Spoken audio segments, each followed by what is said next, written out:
आज आम तीन प्रकार भग्न संख्यार गुणन करवा जहाँ बहुत बहुत सहज अटे। स्टेप 1 रे भग्न संख्यार गुणन करने आमको केवल प्रत्येक भग्न संख्यार लब और हर जनाथिबा आवश्यक, जहा द्वारा आम स्टेप 2 रे प्रत्येक भग्न संख्यार लब मानक गुणफल और हर मानक गुणफल निर्णय करी भग्न संख्यार गुणफल संपूर्ण करिपारिबा। अति सहजरे कहिबाकू गले भग्न संख्यार गुणफल निर्णय करिबा पई आमको केवल लब को लब सहित आउ हर को हर सहित गुणिबाकू पड़िबो। बास सेतिकिरे आम गुणफल रेडी होई जिवो। थिला ना बहुत सहज। एबे चलो प्रथम प्रकार रो गुणन करिबा। ये हेउची टाइप 1 रो प्रथम प्रश्न। एही भग्न संख्या दुईटीर लब हेउछंती 1 आउ 2 आउ हर हेउछंती 2 और 4।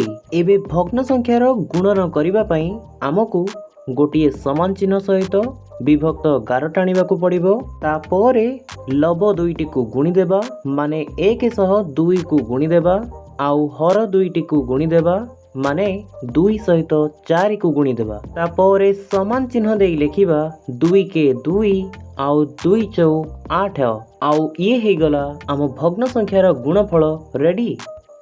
एबे ये हेउची आउ गोटिए प्रश्न।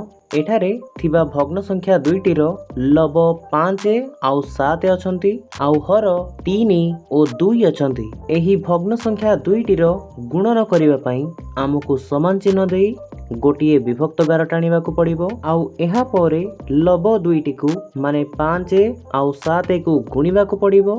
सेमिति हर दुईटी को माने 3 और 2 को गुणिबाकू पड़िबो। एबे आउ गोटिए समान चिन्ह देई विभक्त गार टाणी देबा। आउ 5 सता 35 आउ 2 तिरिकी 6 लिखि देबा। आउ आम गुणन रेडी। ठीक सही परी ये हेउची आउ गोटिए प्रश्न। एठारे लब 8 आउ 4 अछंती एवं हर 7 और 9 अछंती। एही भग्न संख्या दुईटीर गुणन करिबा पई आमको समान चिन्ह देई विभक्त गार टाणिबाकू पड़िबो। एहा परे लब दुईटी को गुणी देबा, माने 8 आउ 4 को गुणी देबा।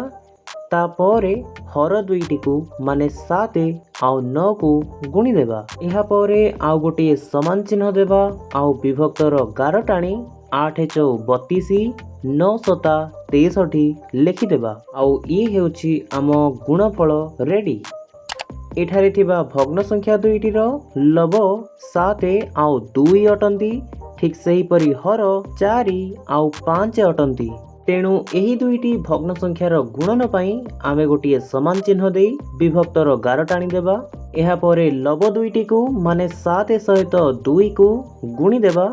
आउ हर दुईटी को माने 4 सहित 5 को गुणी देबा। एबे तले आउ गोटिए समान चिन्ह देई विभक्तर गार टाणी देबा। एहार लब स्थान रे 7 गुणे 14 आउ हर स्थान रे 4 पंचा 20 लिखि देबा। आउ ये हेउची आम उत्तर।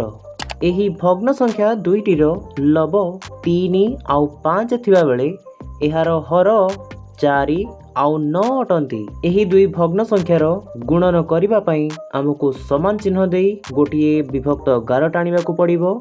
एहा परे आमको प्रथम आउ द्वितीय भग्न संख्यार लब माने 3 आउ 5 को गुणिबाकू पड़िबो। तापरे हर दुईटी को माने 4 आउ 9 को मध्य गुणिबाकू पड़िबो। एहा परे आउ गोटिए समान चिन्ह देई विभक्तर गार टाणी देबा। एहार लब स्थान रे 3 पंचा 15 आउ हर स्थान रे 9 चौ 36 लिखि देबा।